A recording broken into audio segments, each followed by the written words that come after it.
Good morning, friends. Welcome to Destiny Academy. આપની video સિરીઝમાં સૌનું સ્વાગત છે. ખાસ વિદ્યાર્થીઓને નમ્ર વિનંતી કે આપણી ચેનલને ખૂબ શેર કરજો. આની અંદર આપણે બધા જ પ્રકારના વિડીયો ધીમે ધીમે અપલોડ કરવાના છીએ.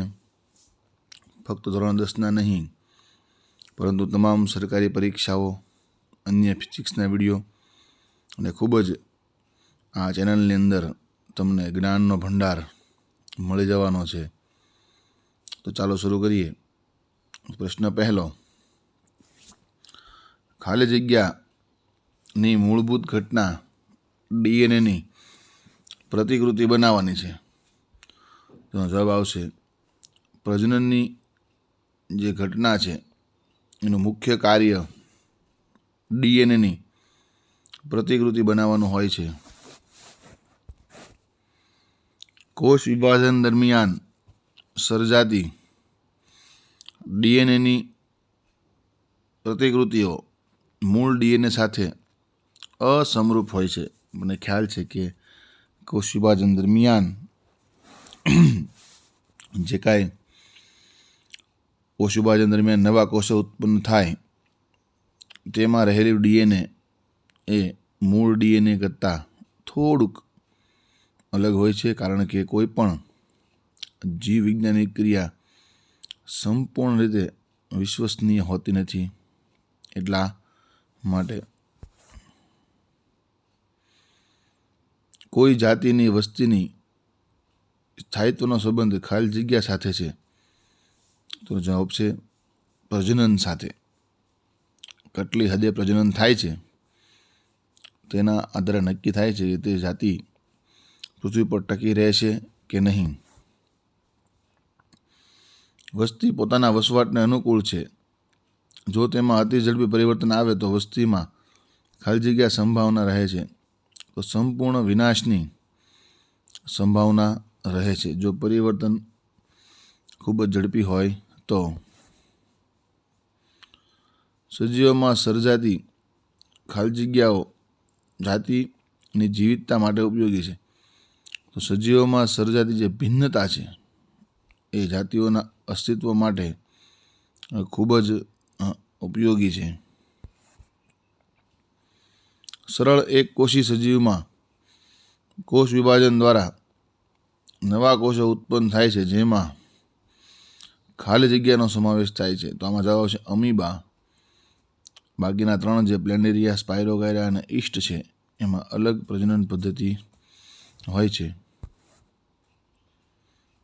એક કોષી સજીવમાંથી અનેક સંતતિ કે બાળકોષોમાં વિભાજન થવાની ક્રિયા તે બહુભાજન છે. બહુભાજનની ક્રિયા દ્વારા એક કોષી સજીવ છે એ અનેક બાળકોષોમાં વિભાજિત થાય છે. ખાલી જગ્યાના કોષમાંથી નાની કલિકા ઉપસી આવે છે અને પછી કોષોમાંથી અલગથી સ્વતંત્ર વૃદ્ધિ પામે છે. જવાબ આવશે ઈસ્ટ. ઈસ્ટના કોષોમાંથી નાની કલિકા ઉપસી આવે છે અને પછી કોષથી અલગથી સ્વતંત્ર રીતે વૃદ્ધિ પામે છે. ખાલી જગ્યા સજીવોમાં દ્વિભાજન એક નિયત સમતલમાં જ થાય છે.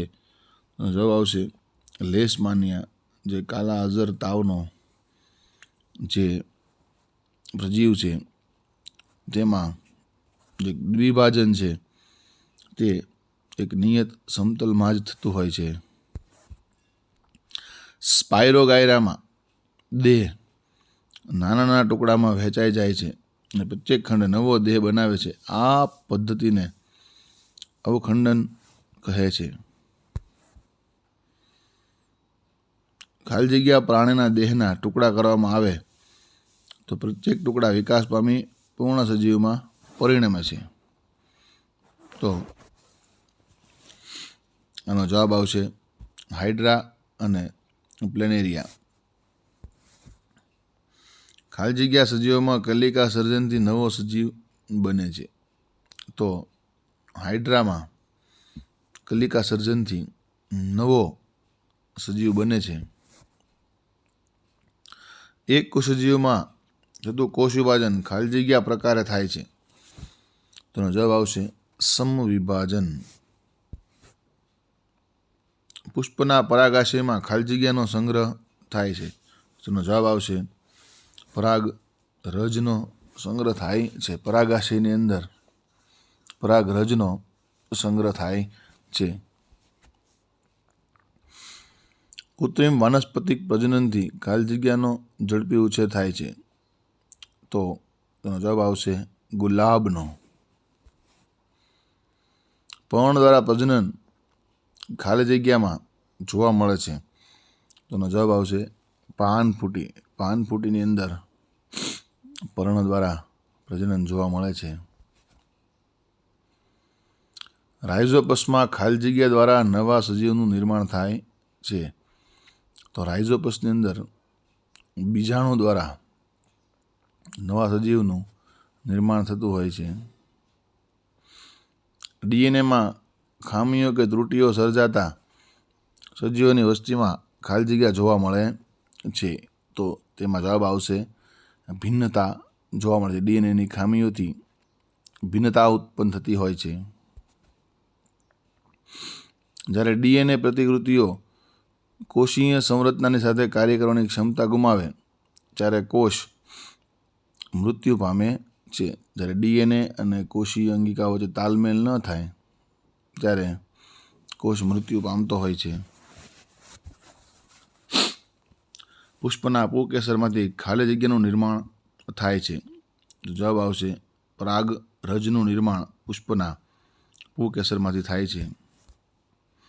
પુષ્પના તલસ્થ ભાગે કેન્દ્રમાં આવેલા જનનાંગને ખાલી જગ્યા કહે છે? તો તેના ભાગને આપણે સ્ત્રી કેસર તરીકે ઓળખવામાં આવે છે. પરાગરજને પુંકેસરમાંથી ખાલી જગ્યા સુધી સ્થળાંતરણની જરૂરિયાત રહે છે? તો પરાગરજને પુંકેસરમાંથી પરાગાસન સુધી સ્થળાંતરની જરૂરિયાત રહેતી હોય છે. એક પુષ્પની પરાગરજ બીજા પુષ્પ પર સ્થળાંતરિત થાય તો તેને પરપરાગનયન કહે છે. પરાગનયનના બે પ્રકાર છે, સ્વપરાગનયન અને પરપરાગનયન. તો એક પુષ્પની પરાગરજ બીજા પુષ્પ પર સ્થળાંતરિત થાય તો તેને પરપરાગનયન તરીકે ઓળખવામાં આવે છે. પરાગરજના સ્થળાંતરણમાં ખાલી જગ્યા વાહક નથી? તો પરાગનયન રજના સ્થળાંતરણમાં પુષ્પ એ વાહક નથી. પવન, પાણી અને પ્રાણીઓ ત્રણેય છે એ પરાગરજને ટ્રાન્સફર કરતા હોય છે. પરાગનલિકાનું વહન થઈ પુષ્પના ખાલી જગ્યા ભાગ સુધી જાય છે. પરાગનલિકાનું વહનથી પુષ્પના અંડક સુધી તે પહોંચતી હોય છે.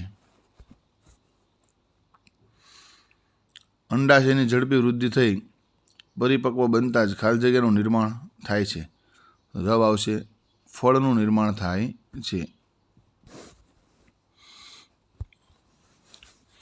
વનસ્પતિમાં ખાલી જગ્યાનો સાનુકૂળ પરિસ્થિતિમાં વિકાસ થતાં નવો છોડ બને છે? તો જવાબ આવશે ભ્રૂણનો વિકાસ થતાં નવો છોડ બને છે. ખાલી જગ્યા અવસ્થાએ શારીરિક સૌષ્ઠવ બદલાય છે અને સંવેદનામાં પરિવર્તન આવે છે? તો મુગ્ધા અવસ્થાએ શારીરિક સૌષ્ઠવ બદલાય છે અને એ દરમિયાન સંવેદનામાં પણ પરિવર્તન આવે છે. ખાલી જગ્યા અવસ્થાએ પોતાની અને બીજા પ્રત્યેની સજાગતા વધે છે? તો કિશોર અવસ્થા સ્ત્રી અને પુરુષમાં થતો જાતીય લક્ષણોનો વિકાસ ખાલી જગ્યાને લીધે થાય છે? જવાબ આવશે લૈંગિક પરિપક્વતાને લીધે. કિશોર અવસ્થા કે મુગ્ધાવસ્થાના સમયગાળાને ખાલી જગ્યા કહે છે? તો જવાબ આવશે યૌવનારંભ કહેવાય છે. પુખ્ત પુરુષોમાં યુવા અવસ્થાનું લક્ષણોનું નિયંત્રણ ટેસ્ટોસ્ટેરોન નામનો અંતઃસ્રાવ કરતો હોય છે. વૃષણ કોથળી ઉદરગુહાની બહાર હોય છે કારણ કે ઉદરગુહાનું તાપમાન વધારે હોય તો શુક્રકોષોનું નિર્માણ થતું નથી. એટલા માટે શરીર કરતાં 3 ડિગ્રી તાપમાન ઓછું રાખવા માટે વૃષણ કોથળી એ શરીરની બહાર હોય છે. શુક્રપિંડ દ્વારા ખાલી જગ્યા અંતઃસ્ત્રાવનું નિર્માણ થાય છે. તો જવાબ આવશે ટેસ્ટોસ્ટેરોન. ખાલી જગ્યા મૂત્રાશયથી આવનારી નળી સાથે જોડાઈ સંયુક્ત નળી બનાવે છે. તો જવાબ આવશે શુક્રવાહિકાઓ. પુરુષોમાં મૂત્રમાર્ગ ખાલી જગ્યાના વહનનો ઉભય માર્ગ છે. તો જે મૂત્ર અને શુક્રકોષો બંનેના વહનનો તે ઉભય માર્ગ છે. ખાલી જગ્યાનો સ્ત્રાવ શુક્રકોષોને પોષણ આપે છે. તો પ્રોસ્ટેટ અને શુક્રાશયનો સ્ત્રાવ શુક્રકોષોને પોષણ આપે છે. છોકરીઓમાં ખાલી જગ્યા સમયથી જ અંડાશયમાં હજારો અપરિપક્વ અંડકોષો હોય છે. તો જન્મના સમયથી જ. ફેલોપિયન નલિકા અંડકોષોનું વહન ખાલી જગ્યા સુધી કરે છે. તો તેનો જવાબ આવશે ગર્ભાશય સુધી કરે છે. ખાલી જગ્યા દરમિયાન શુક્રકોષો યોનિ માર્ગમાં દાખલ થાય છે. જવાબ આવશે મૈથુન ક્રિયા. ગર્ભને પોષણ ગર્ભાશયના ખાલી જગ્યા આવરણ દ્વારા મળે છે. તો જવાબ આવશે અંતઃ આવરણ દ્વારા મળે છે. ભ્રૂણને પોષણ માતાના ખાલી જગ્યામાંથી મળે છે. જવાબ આવશે રુધિરમાંથી મળે છે. માતાના શરીરમાં ગર્ભને વિકસિત થવા માટે લગભગ ખાલી જગ્યા મહિનાનો સમય લાગે છે. તો જવાબ આવશે 9 મહિનાનો સમય લાગે છે. ખાલી જગ્યાના પેશીઓના લયબદ્ધ સંકોચનથી નવજાત શિશુનો જન્મ થાય છે. તો જવાબ આવશે ગર્ભાશયની પેશીના લયબદ્ધ સંકોચનથી નવજાત શિશુનો જન્મ થાય છે. અન્નપિંડમાંથી ખાલી જગ્યા દરમિયાન એક અંડકોષ મુક્ત થાય છે. તો જવાબ આવશે 30 દિવસ દરમિયાન. અફલિત અંડકોષના યોનિ માર્ગ દ્વારા થતી નિકાલની ક્રિયાને ખાલી જગ્યા કહે છે. તો તેનો જવાબ આવશે માસિક સ્ત્રાવ કહે છે. ઋતુસ્ત્રાવની અવધિ ખાલી જગ્યા દિવસની હોય છે. જવાબ આવશે 2 થી 8 દિવસની. ખાલી જગ્યા દરમિયાન અનેક સંસર્ગજન્ય રોગોનું સંચરણ થઈ શકે છે. જવાબ આવશે પ્રગાઢ શારીરિક સંબંધ દ્વારા. વાયરસ દ્વારા સંક્રમણ પામતા રોગોમાં ખાલી જગ્યાનો સમાવેશ થાય છે. તો જવાબ આવશે મસા. ખાલી જગ્યાના ઉપયોગથી જાતીય રોગોને પ્રસરતા અટકાવી શકાય છે. તો જવાબ આવશે નિરોધના ઉપયોગથી. ખાલી જગ્યા દ્વારા ગર્ભધારણની સંભાવના હંમેશા રહે છે. તો જવાબ આવશે લૈંગિક ક્રિયા. શુક્રકોષ અને અંડકોષોનું મિલન અટકાવતી યાંત્રિક અવરોધન પદ્ધતિમાં ખાલી જગ્યાનો સમાવેશ થાય છે. તો જવાબ આવશે A અને B. ખાલી જગ્યા સ્થાપિત કરવાથી ગર્ભધારણ થતું નથી. તો જવાબ આવશે કોપરટી. પુરુષમાં ખાલી જગ્યાને અવરોધવાથી ગર્ભનિર્ધન થાય છે. તો તેનો જવાબ આવશે શુક્રવાહિની. સ્વસ્થ સમાજ માટે માદા નર લિંગનો ગુણોત્તર જળવાય તે ખૂબ જરૂરી હોય છે. તો નર માદાનો જે રેશિયો હોય છે, ગુણોત્તર હોય છે, તે જળવાઈ રહેવો જોઈએ. આપણા દેશમાં ભ્રૂણ લિંગ નિશ્ચયન એ કાયદાકીય ગુનો છે. ખાલી જગ્યા વસ્તી વૃદ્ધિ માટે જવાબદાર છે. તો પ્રજનન એ વસ્તીની વૃદ્ધિ માટે ખૂબ જવાબદાર છે. વસ્તીનું કદ ખાલી જગ્યાના આધારે નક્કી કરવામાં આવે છે. તો જન્મદર અને મૃત્યુદરના આધારે. માનવમાં યુવાનારંભની ઉંમર ખાલી જગ્યા છે. તો જે ઉંમર છે તે 12 થી 14 વર્ષની હોય છે. પુષ્પના માદા પ્રજનન અંગોમાં ખાલી જગ્યાનો સમાવેશ થાય છે. તો પરાગાસન, પરાગવાહિની અને અંડાશયનો સમાવેશ થાય છે. પુરુષના શુક્રપિંડનું કાર્ય નીચેનામાંથી કયું છે? તો તે શુક્રકોષોનું નિર્માણ. જવાબ આવશે B.